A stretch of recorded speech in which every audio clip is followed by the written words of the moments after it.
News senior journalist metro TV ఉమ్మడి పశ్చిమ గోదావరి జిల్లా స్టాఫ్ రిపోర్టర్ శిలారపు ఋషిరావు ఇంటికి నిప్పంటించిన దుండగుడు కొండా రాంబాబుని వెంటనే అరెస్ట్ చేయాలని జర్నలిస్టులు, ప్రజా సంఘాలు, రాజకీయ పార్టీలు, సామాజికవేత్తలు డిమాండ్ చేస్తున్నారు.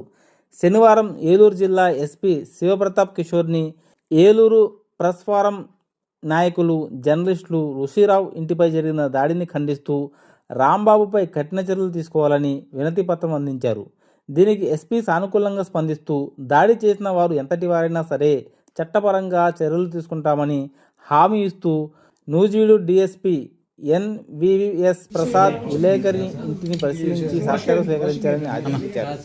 నూజివీడు డీఎస్పీ ఎన్వీవీఎస్ ప్రసాద్కి విలేకరి ఇంటిని పరిశీలించి సాక్ష్యాలు సేకరించాలని ఆదేశించారు.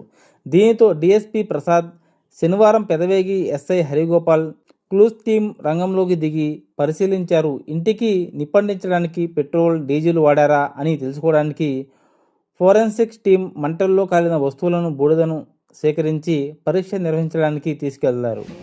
గురువారం ఋషిరావు భార్య డ్యూటీకి వెళ్తుండగా రాంబాబు దారిలో కనిపించి ఇల్లు ధ్వంసం చేసి పెట్రోల్ పోసి నిప్ప పెట్టి తగలబెడితే ఏం చేస్తారో చూస్తా, మహా అయితే కేసు పెడతారు అంతే కదా అని బెదిరించి వెళ్ళాలని సమాచారం.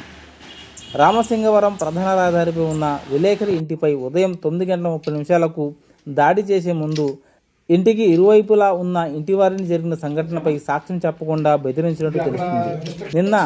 నిన్న డీఎస్పీ వారి బృందం విచారణకు వచ్చిన ఎవరు జరిగిన సంఘటనను కళ్ళతో చూసినా సరే చెప్పడానికి ముందుకు రాకపోవడం ఆందోళన కలిగిస్తుంది.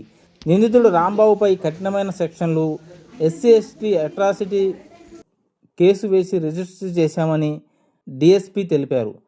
నిందితుడిపై గతంలో కూడా అక్రమ ఆయుధం కలిగిన వన్యప్రాణులను వేటాడేవాడని అతనిపై పోలీస్ కేసు ఉందని సమాచారం.